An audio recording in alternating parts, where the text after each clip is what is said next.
Qué gusto de verles nuevamente, qué gusto de reunirnos en el espíritu a través de las tecnologías de estos tiempos, de estos últimos tiempos. Gloria a Dios, que sirvan para algo beneficioso.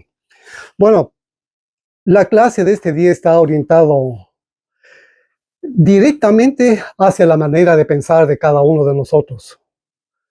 Cómo está configurado más o menos nuestro cerebro, cómo está configurada nuestra mente. Y he encontrado algo bien precioso, por decirlo así, de cómo nuestro cerebro está configurado. ¿Por qué razón a veces pensamos en lo mismo y en lo mismo? No soltamos de ese pensamiento que nos molesta, que nos asedia. No podemos dejar de pensar en las preocupaciones, no podemos dejar de pensar en una enfermedad. No dejamos de pensar en problemas, sean del pasado, sean del presente, o problemas que nos imaginamos que pueden venir.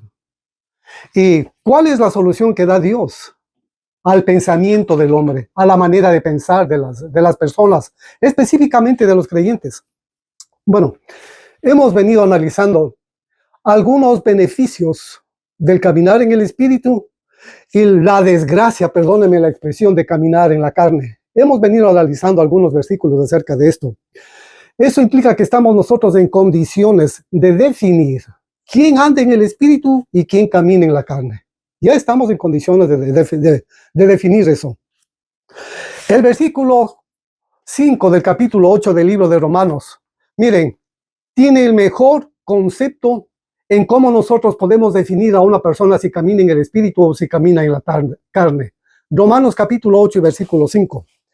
Porque los que son de la carne piensan, entretienen su mente o ejercitan su mente en las cosas de la carne, pero los que son del espíritu, en las cosas del espíritu. La palabra mente en el griego, de acuerdo al diccionario Strong's de la Biblia, la palabra pensar significa entretener la mente, ejercitar la mente.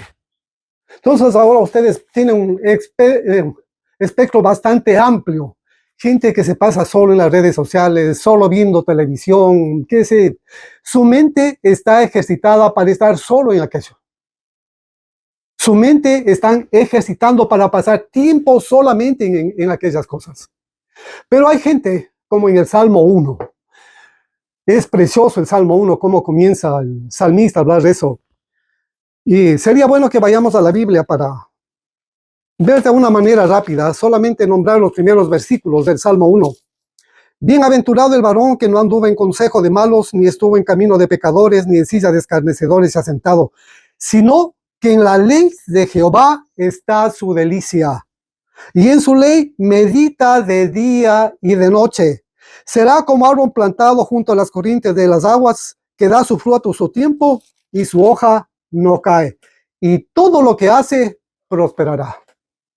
Entonces, este es el camino del espíritu. Gente que está meditando en la palabra de Dios. Una ama de casa que tal vez está cocinando, pero está meditando en la palabra de Dios. Una ama de casa, una soltera, un soltero que está en su trabajo. Está haciendo su trabajo, pero está meditando en la palabra de Dios. No está estudiando ese instante. Porque para estudiar la palabra de Dios necesitamos un tiempo de quietud. Necesitamos un tiempo especial, sentarnos, coger todos los útiles que nos puedan servir para estudiar la palabra de Dios. Pero otra cosa es meditar. De pronto en la mañana se levantan temprano a orar y Dios pone un versículo en su cabeza y se pasan meditando en ese versículo todo el día. Bienaventurado el hombre, la mujer, soltero, casado, que medita en la ley de Jehová. Bendito sea Dios, es el otro camino. Está ejercitando su mente espiritual.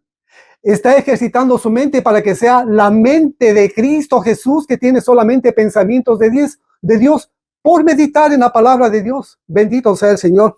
Gloria a Dios. Entonces, definitivamente este versículo de Romanos, el capítulo 8 y el versículo 5, que nos da la clave para autoanalizarnos a nosotros mismos, para darnos cuenta qué clase de creyentes somos, si andamos en el camino del espíritu o en el camino de la carne. O para cuando estamos delante de cualquier persona, sea en nuestro trabajo, sea en la calle, sea en el mercado, sea en nuestra casa, en cualquier circunstancia. La forma de conversación de aquella persona nos da a entender qué tipo de persona es, porque normalmente nunca se olvide. hablamos de acuerdo a lo que pensamos. Y si nuestra mente está ejercitada en las cosas del Señor, de la palabra de Dios, vamos a hablar de las cosas de Dios. Así estemos hablando, qué sé yo, de alguna diversión, de algún paseo, pero inmediatamente el pensamiento acerca de Cristo, gloria a Dios, venimos viendo algo bien precioso, nos fuimos a tal playa, nos fuimos a tal crucero y hemos visto la magnificencia de Dios. Es porque esa persona mantiene su mente en las cosas del Espíritu. Pero es diferente si la persona comienza a hablar solamente de las cosas de la carne, si comienza a hablar solamente de las cosas de este mundo, desde el punto de vista de una persona regular, va a comenzar a manifestar lo que piensa, va a comenzar a hablar lo que piensa, lo que está en su mente. Entonces, es fácil darte cuenta quién camina en el espíritu y quién camina en la carne. Ahora, repito algo que dije y es importantísimo y yo quiero que tengan presente. Normalmente hablamos de acuerdo a lo que pensamos. Si ustedes van al libro de Proverbios, al capítulo 18 y al versículo 21, Proverbios capítulo 18 y versículo 21, miren lo que dice la Biblia. La muerte y la vida están en poder de la lengua, y el que la ama comerá de sus frutos. Habíamos dicho que en el versículo 5 de Romanos 8, del capítulo 8, hay dos caminos donde se habla de vida y se habla de muerte. Miren, de igual manera aquí en este versículo, nuestra forma de hablar o determina vida o determina muerte. Revelamos, como dije, nuestra manera de pensar por nuestra manera de hablar. En nuestras conversaciones más sencillas, en las conversaciones diarias, damos a entender en qué camino estamos, en camino de vida o en camino de muerte. Proverbios capítulo 2 y versículo 18. Pónganle atención a esto también, esta otra forma de hablar.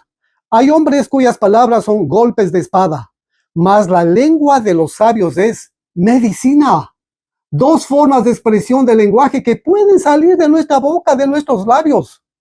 O utilizamos nuestra boca, desen cuenta ustedes, hay una forma de hablar que ofende, que hiere, que lastima, que causa pleitos, que causa peleas, enemistades, separación de familias, individuos, que causa divorcios, que causan crímenes. Hay una forma de hablar que ofende a la persona que está escuchando esa forma de lenguaje. Pero hay otro lenguaje, el lenguaje de los sabios, el lenguaje del espíritu, que trae sanidad, que restaura, que trae buenas noticias, que trae gozo, que es medicina para el alma, que produce amistad, compañerismo, comunión. Ese es el camino del espíritu, totalmente diferente a la otra forma de hablar, totalmente diferente. El apóstol Santiago, hermano de Jesús, hace una de las descripciones más impresionantes del uso de nuestra lengua. Si tienen ahí sus Biblias, leamos Santiago, el capítulo 3, los versículos del 2 al 12. Y vayan analizando cada uno de estos versículos que vamos a leer. Porque todos ofendemos muchas veces. Si alguno no ofende en palabra, este es varón perfecto, capaz también de refrenar todo el cuerpo. He aquí nosotros ponemos freno en la boca de los caballos, para que nos obedezcan, y dirigimos así todo su cuerpo. Mirad también las naves, aunque tan grandes y cebadas de impetuosos vientos, son gobernadas con un muy pequeño timón por donde el que la gobierna quiere. Así también la lengua es un miembro pequeño, pero se jacta de grandes cosas. He aquí cuán grande bosque enciende un pequeño fuego. Y la lengua es un fuego, un mundo de maldad. La lengua está puesta entre nuestros miembros y contamina todo el cuerpo e inflama la rueda de la creación. Y ella misma es inflamada por el infierno, porque toda naturaleza de bestias y de aves y de serpientes y de seres del mar se doma y ha sido domada por la naturaleza humana. Pero ningún hombre puede domar la lengua, que es un mal que no puede ser refrenado, llena de veneno mortal. Con ella bendecimos al Dios y Padre, y con ella maldecimos a los hombres que están hechos a la semejanza de Dios. De una misma boca proceden bendición y maldición. Hermanos míos, esto no debe ser así. ¿Acaso alguna fuente hecha por una misma abertura, agua dulce y amarga? Hermanos míos, ¿puede acaso la higuera producir aceitunas o la vid higos? Así también ninguna fuente puede dar agua salada y dulce. Impresionante, ¿verdad? Totalmente impresionante. Durante los días domingos en los servicios en la iglesia, cuando vamos a la iglesia, es impresionante, hermanos, cómo nuestro lenguaje cambia cuando estamos hablando con los hermanos. Cómo nuestra forma de conversación aparece tan linda, tan santa, tan diáfana, tan pura. Pero regresamos a la casa y parece que somos otras personas. cambiamos nuestra forma de lenguaje, tal vez tratamos mal a los hijos, tal vez discutimos con la esposa, qué sé yo. ¿Cuántas cosas pueden pasar en la vida diaria? Pero es así, en la iglesia lucimos impecables. Del versículo 2, de lo que acabamos de leer de este capítulo, imagínense lo que dice aquí Santiago, el hermano de Jesús. Absolutamente ninguno quedamos exentos de ninguno quedamos impunes, todos quedamos absolutamente bajo juicio. ¿Qué decía el versículo, este versículo 2 del capítulo 3? Porque todos ofendemos muchas veces. Si alguno no ofende en palabra, este es varón perfecto, capaz también de refrenar todo el cuerpo. En otras palabras, el lenguaje que utilizamos, las palabras que utilizamos, puede hacer pecar a todo nuestro cuerpo. El lenguaje que emerge de lo profundo de nuestro corazón. Del corazón salen los malos pensamientos, las malas conversaciones, del corazón de la persona. O sea, contaminamos nuestra vida por nuestro lenguaje perverso, malo, acusatorio, chismoso o lo que sea. Contaminamos este templo. Y de este templo, como dice el apóstol Pablo, no puede salir una fuente de agua dulce y una fuente amarga. No puede decir, no puede ser así, dice el apóstol. De una manera clara. Eso implica que no podemos dar el fruto del Espíritu si estamos viviendo en este estilo de vida. Una cosa en la congregación y otra cosa en nuestras casas. Dos estilos de vida totalmente diferentes. En otras palabras, sin darnos cuenta, nos estamos engañando a nosotros mismos. Impresionante. En otras palabras, si seguimos leyendo este capítulo 3 de Santiago, hermanos, por nuestra boca, por nuestra lengua, podemos estar hablando cosas del infierno, condenándonos a nosotros mismos y condenando, perdón, a otras personas. Puede estar saliendo de nuestras bocas palabras de muerte, como leímos en el libro de los Proverbios. De la lengua, hermanos, hay lenguaje de vida y hay lenguaje de muerte. Impresionante. Yo pienso que tiene que llegar ya la hora en que debemos cuidar nuestra manera de hablar. Debemos cuidar nuestro lenguaje. Esta forma de lenguaje que está describiendo el apóstol Santiago, lo único que revela es un corazón lleno de amargura. ¿Y qué significa amargura? Es algo punzante, es un veneno. Y ese algo punzante es un dolor agudo que aparece de cuando en cuando, y este dolor agudo no sanado, no superado, es un veneno para nuestras almas. Y uno de los serios problemas de la amargura que una persona puede demostrar en su manera de hablar es que puede contaminarle a esa otra persona. Eso es lo que dice al menos el libro de Hebreos, que brotando alguna raíz de amargura, contaminemos a otras personas, contaminemos a la persona que nos está escuchando, a nuestro prójimo. Las amarguras, ¿qué son las amarguras? Son problemas no resueltos, muchas veces arrastrados desde la niñez. La falta de perdón es el ingrediente número 1 a los problemas no resueltos. La falta del perdón es el camino de la carne. La falta de perdón, la amargura, es el camino de la carne. Ahora, les he mostrado a ustedes un panorama bastante sombrío de lo que es la lengua. Un panorama bastante feo, espantoso. Pero, ¿hay alguna solución para esto? Nos da Dios un camino de esperanza. Nos da el Señor un camino en el que en realidad podamos cambiar nuestra forma de lenguaje, nuestra actitud, nuestro estilo de vida, de ser los mismos en todo lugar, en el trabajo, en la congregación, en la familia, con los amigos o quien sea, ser la misma persona, transparentes en todo lugar, transparentes en donde estemos conversando, en donde estemos hablando. Porque si no somos transparentes en nuestra manera de hablar, de comportarnos, sencillamente somos hipócritas. Hay hipocresía en nosotros. Andamos con una máscara. Nos ponemos esa máscara cuando nos conviene y cuando nos conviene nos sacamos de esa máscara. ¿Qué tal? Tremendo, ¿verdad? ¿Cuál es este camino de esperanza que nos muestran las Escrituras? Nuestro Dios, nuestro Creador. Si ustedes van al Salmo 103, aquí hay algo precioso. Hay algo lindísimo. Hay un camino de sanidad, hay un camino de esperanza. Pero es algo que tenemos que practicarlo, es algo que tenemos que hacerlo. No solamente es una doctrina bonita, no solamente es una información que les llene en este instante, que les favorezca en este momento, sino que es algo que hay que practicarlo. Yo diría todos los días, realmente todos los días. En el Salmo 103, desde el versículo del 1 al 5, Leamos estos 5 primeros versículos. Bendice, alma mía, a Jehová, y bendiga todo mi ser su santo nombre. Bendice, alma mía, a Jehová, y no olvides ninguno de sus beneficios. Él es quien perdona todas tus iniquidades, el que sana todas tus dolencias, el que rescata del hoyo tu vida, el que te corona de favores y misericordia, el que sacia de bien tu boca. Bendito sea Dios, alabado sea el Señor. Miren cuántas bendiciones, cuánta gloria en 5 versículos. Gloria a Cristo Jesús. Ahora, esta palabra bendecir, ¿saben lo que significa en el hebreo? En el hebreo significa arrodillarse. El origen de la palabra bendecir está en la palabra rodilla. Entonces se entiende que arrodillarse, cuando nos arrodillamos delante del Señor, es porque estamos bendiciendo a nuestro Dios.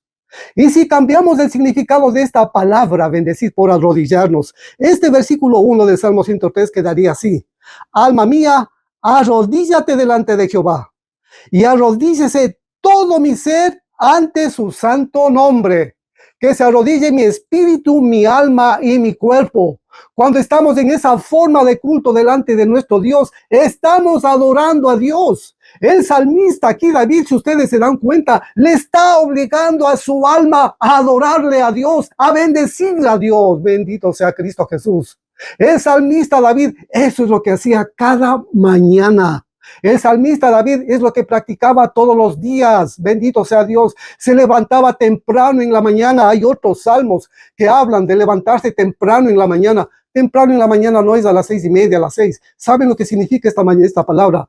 Temprano en la mañana, antes del amanecer, antes de la salida del sol, gloria a Dios. En otras palabras, este hombre se levantaba de madrugada todos los días y le obligaba a su alma a adorar a nuestro Dios. Bendito sea Cristo Jesús. Era un hombre que en su reino tenía muchos problemas, muchos enemigos. ¿Cómo venció a Saúl? ¿Cómo venció a sus enemigos?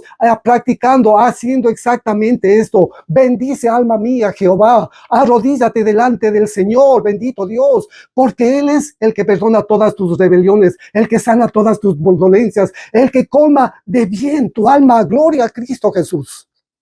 Bendito sea Dios. Hay algo precioso que descubrieron científicos, estudiantes del cerebro, de la neurociencia, como se conoce en este tiempo. Ellos se dieron cuenta de algo. Ellos hicieron un experimento de varias personas por algunos días y les dijeron a aquellas personas que comiencen a escribir cuántos beneficios, cuántos bienes han recibido en esos días. ¿Qué detallen? Escribiendo lo que nosotros diríamos cuántas bendiciones recibieron durante todo ese tiempo. Y ellos se dieron cuenta que una parte de su cerebro se encendía. Científicamente ellos les llaman la corteza prefrontal medial, MPS. Cuando esta gente comenzaba a bendecir, a dar gracias por los beneficios que habían recibido, esa parte del cerebro se iluminaba. Y a lo largo de esto, cuando esa parte del cerebro se iluminaba, había otra parte del cerebro que se oscurecía. Ese lado negativo, podríamos decir, del cerebro que se oscurecía, como que dejaba de actuar, como que dejaba de funcionar.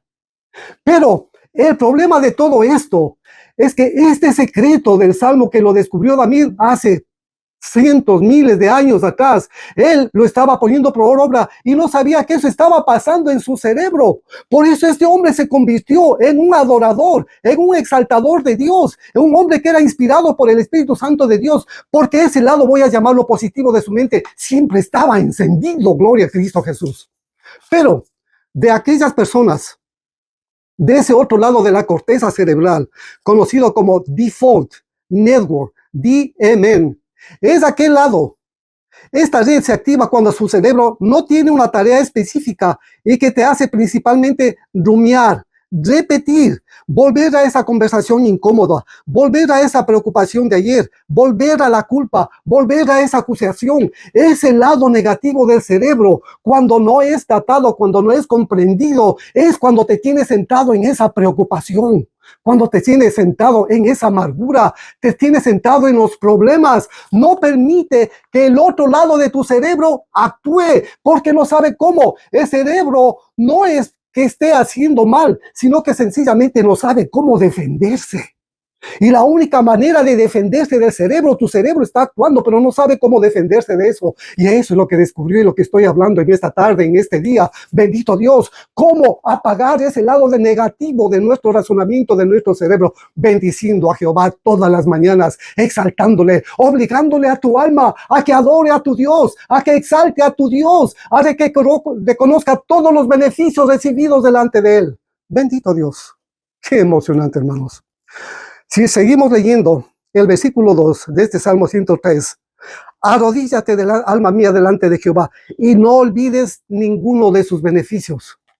¿Quién se levantó en esta mañana temprano? Se arrodilló delante de Dios y comenzó a hacer memoria de los beneficios recibidos delante de Dios, de los beneficios recibidos delante de por nuestro Creador, por nuestro Salvador. ¿Cuáles beneficios dirán ustedes? Él, versículo 3, Él es quien perdona todas tus iniquidades, todas tus rebeliones, todas tus maldades, todos tus pecados. Si Él te ha perdonado a ti, ¿por qué tú no perdonas a tu prójimo? Si tú has recibido ese beneficio delante de tu Creador, ¿por qué no perdonas a tu prójimo? ¿Por qué no te olvidas de los problemas del pasado? Si el Señor ya se olvidó de ti, de todas tus rebeliones, el Señor ya se olvidó de ti, de todos tus pecados, ¿por qué siguen presentes en tu mente, en ese lado negativo de tu mente, todas aquellas cosas? Es porque no has confesado, no has pedido perdón al Señor de la manera correcta, arrodillándote delante de Él y pidiendo un perdón genuino que realmente impacte tu corazón, que te haga llorar, que te quebrante el corazón, bendito Dios. Les había dicho que la falta de perdón es algo que existe en el corazón de una persona amargada. Entonces aquí el Señor le está dando la salida, perdonar todo lo que le han hecho, todo lo que hablaron mal de él, todas las cosas negativas que recibió quizá desde la niñez o cuando aún estuvo dentro del vientre de su madre. Perdonar en el momento que esa persona decide perdonar, bendito sea Dios. Miren lo que hace Dios con nuestras iniquidades. Versículo 12.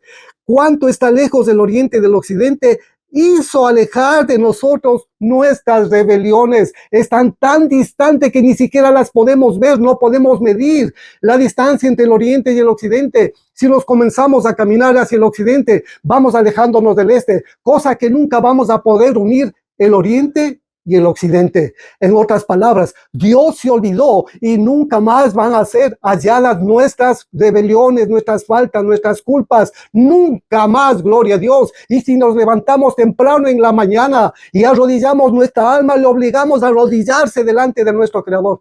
Ese es el beneficio que vamos a recibir. Eso es lo que vamos a recibir delante de nuestro Dios. Y qué bonito, volver a la comunión con nuestros familiares, volver a la comunión con los hijos, volver a la comunión con los padres, con los hermanos de la iglesia, con la sociedad o con quien sea. La segunda parte del versículo 3, el que sana todas tus dolencias, porque existen muchas enfermedades físicas dentro de la iglesia de Cristo y muchos hermanos. Aquí está la razón. Falta de perdón. Falta de presentarnos delante de Dios en una hora adecuada, en la hora correcta, hacer lo que Él quiere que hagamos, obligarle a nuestra alma a arrodillarse y adorarle a nuestro Dios, el que rescata del hoyo tu vida. Hemos caído tan bajo en nuestro accionar, en la manera de ofender a los hermanos, en la manera de ofender a nuestros parientes, en la manera de ofender a la gente. Hemos caído tan bajo, hemos caído tan a un hoyo. Pero para nuestro Dios no es difícil rescatarnos de ahí. Si es que en ese instante levantamos nuestros ojos al trono de la gracia, al trono de la misericordia y pedimos, Señor, perdóname por todas mis rebeliones, todas mis faltas, todas mis iniquidades. Bendito sea Dios. ¿Qué va a pasar luego de todo esto?